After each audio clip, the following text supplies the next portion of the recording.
Okay, today we're going to learn about the attributes of quadratic functions and the characteristics. Let's see. Uh, as we saw the other day, we have the quadratic function, which is a parabola, and then we had some important points that we need to look or know how to identify. Like the vertex is the minimum or maximum point of the parabola. Okay, it depends on how the parabola opens, if it opens up or opens down. The vertex will be the minimum or the maximum point. Then the roots is the x-intercepts, and it will be the solutions of the parabola. Now, also we have the axis of symmetry. Is the line that split the parabola symmetrically. Okay, let's see some examples. Let's say we have this function, okay, this parabola. First, we need to identify the solutions, which is the roots.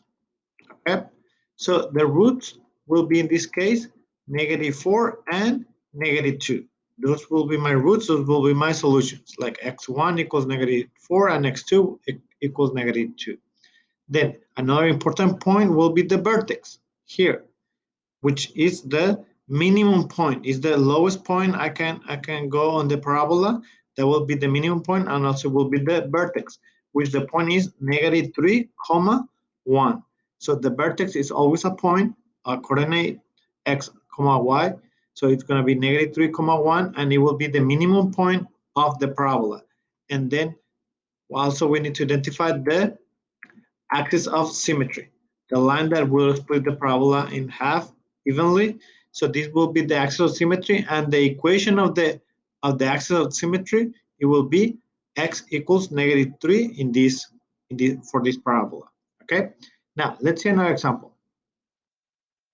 We got this one. So we need to identify first the roots, which is these two, the x-intercepts. Okay. So in this case, the roots will be -1 and 3. The solution is -1 and 3. Then we need to identify the vertex, which is 1, 4. And in this case, the vertex will be the maximum point of the parabola. Okay, so it's either minimum or maximum. It cannot be both at the same time. It will be either minimum or maximum. In this case, it's a maximum point because it's open, the parabola opens down. And as we can see, it's the maximum point that we can reach on the parabola. And then we need to identify the axis of symmetry. In this case, the equation will be x, 1, because the axis is passing through the 1. Also, the axis of symmetry, it will be x equals the x value of the vertex. Okay, so the axis of symmetry will be x equals the x value of the vertex. Okay, so that's how you identify the attributes of the quadratic equations.